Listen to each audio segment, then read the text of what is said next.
Hello, ladies and gentlemen. Yeah, I did start recording. I hit play, and for some reason, for a second, I was like, "Whoa, wait! Did I start recording?" So I've done that before. Not for a long time though. I've gotten pretty good about it these days, but I've done that before, where I've like done an entire commentary and then gone back and realized that like it wasn't even recording. Yeah. In fact, I think I've mentioned this before, but the first triple commentary we ever did with me and Diggity and Clazart. I was supposed to record it, and I thought I hit the recording thing. It was actually on someone else's computer, and we were using VLC to control the recording equipment stuff. And I thought I'd hit record, and we recorded like 3 hours. We recorded an entire finals cast or semifinals of like the MSL, and then we found out that it had not gotten recorded, and it was really it sucked.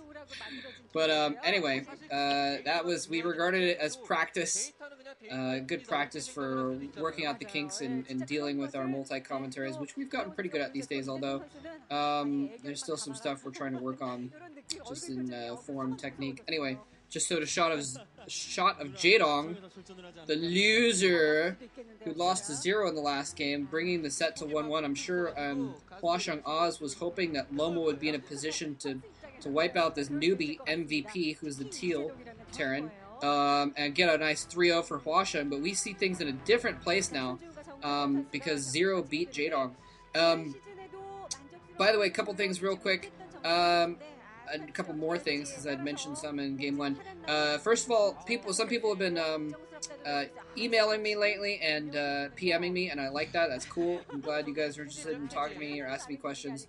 For the most part, there's a couple inane questions in there, I'll admit. But I've been somewhat busy, admittedly, also somewhat lazy, and so I haven't gotten back to a lot of you. I have gotten back to as many of you as not as I could, but a lot of the time I'll be like, oh, that's a good question. Oh, actually I gotta go, so I'll get back to them later, and then I just completely forget about it. So if you've asked me a question on YouTube or in email that I haven't gotten back to you on, you can ask me again, or, especially on email. I'm going to go back and check my emails sometime soon and try and get back to people. But if I don't answer you in a couple days, then you can get back to me. I don't mind, because that's my fault for not getting back to you.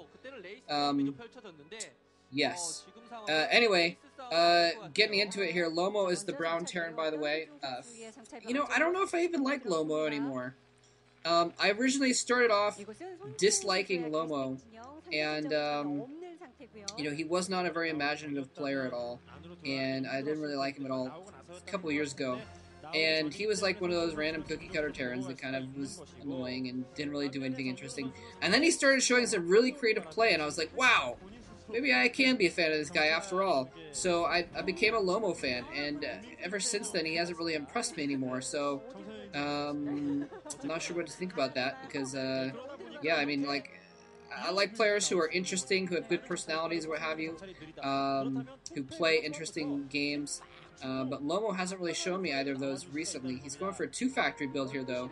A little unusual in TVT. Usually TVTs end up being macro games, but we're going to see what happens here against this 1 factory into Command Center coming from MVP.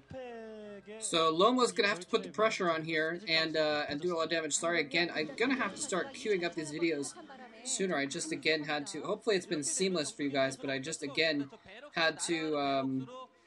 stop my recording and then try and resync it up to where I stopped and redo it. Anyway, moving on here. I don't actually remember, because I had to wait for it to queue up, so I don't remember if I finished talking about it, but yeah, email me if you need to. Oh, I did finish talking about it. Okay, yeah. Moving on, though. So yeah, Lomo's going this 2-factory build here. Probably going to be going for... Well, it's hard to say what he's going to be going for, actually. I think if he was going for vultures, a quick vulture push, he'd probably have 2 machine shops trying to get those mines and the speed upgrade at the same time. But instead, he's gotten 1 machine shop. He's probably going to be researching... He may still research mines, but he might be also researching siege mode, since he's putting tanks out. He only has... If he's putting out tanks, he's not going to have enough gas to do more than one machine shop, so that's why he was going that direction. And it's going to be, okay, now he's actually going, putting down a command center. So it looks like he might be going for a quick push here, and then trying to expand off of it, is what he might be trying to do here. Or maybe he realizes from that SCV running around that he was going into expansion and does not want to lose the long game. I'm not sure exactly what his plans are here, but he's got the barracks floating in from the top. What he may do is he may get siege mode and then be able to kind of sight over the top with that tank, with that barracks, and spot for the tank. He might just be waiting for that siege mode to come in. He's got vultures here now. Only 3 vultures to MVP's 4, but he's got that tank as well, which is going to provide extra firepower in this situation. Here comes some SCVs. They're just being maynarded in, but they are going to be in position to attack if necessary. But there's mines, so if MVP doesn't look like he's going to be able to get any tanks out or anything like that. Lomo's really trying to keep the pressure on here. Now he's going to actually land and start producing Marines as well, and that is probably the first couple Marines are just going to be able to suck up mines. Actually, I'm not sure if MVP has mines. No, he got that machine shop earlier. It looks like he's got speed upgrade on those vultures. And he's going to completely circumvent Lomo and go all the way around and go straight after Lomo's base. Lomo realizes that he's defenseless, comes in with the attack of his own, with the push of his own. And now, oh, he's actually going to come around from behind. He may be able to just come in there and snipe that tank.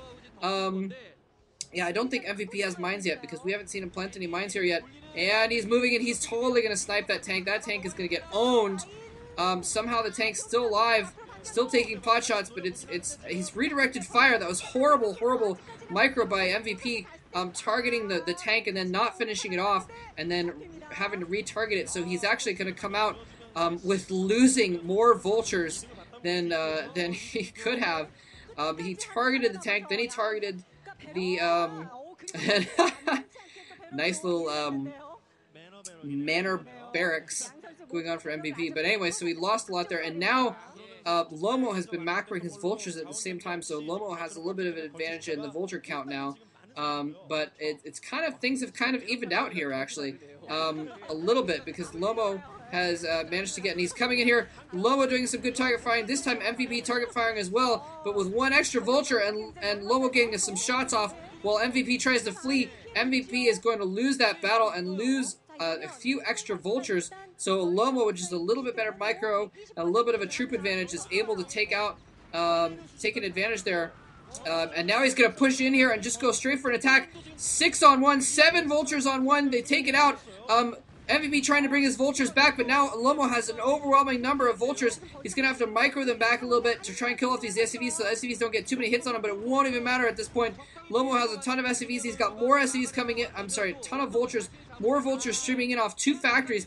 I don't know if MVP has even been able to get a second factory up at this point. He may just be producing vultures off 1 factory.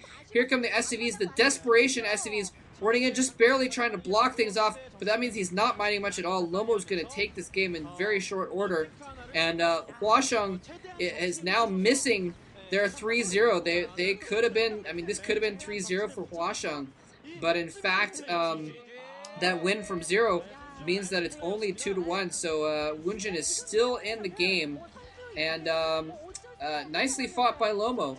You know, going up with that tank, kind of an interesting strategy, going to 2 factory into command center, but you know, it paid off for him. He was able to put on some early pressure, and which I don't think the early pressure did as much as just out microing and everything in the later game. But anyway, GG, thanks for watching, and let's move on to game 4.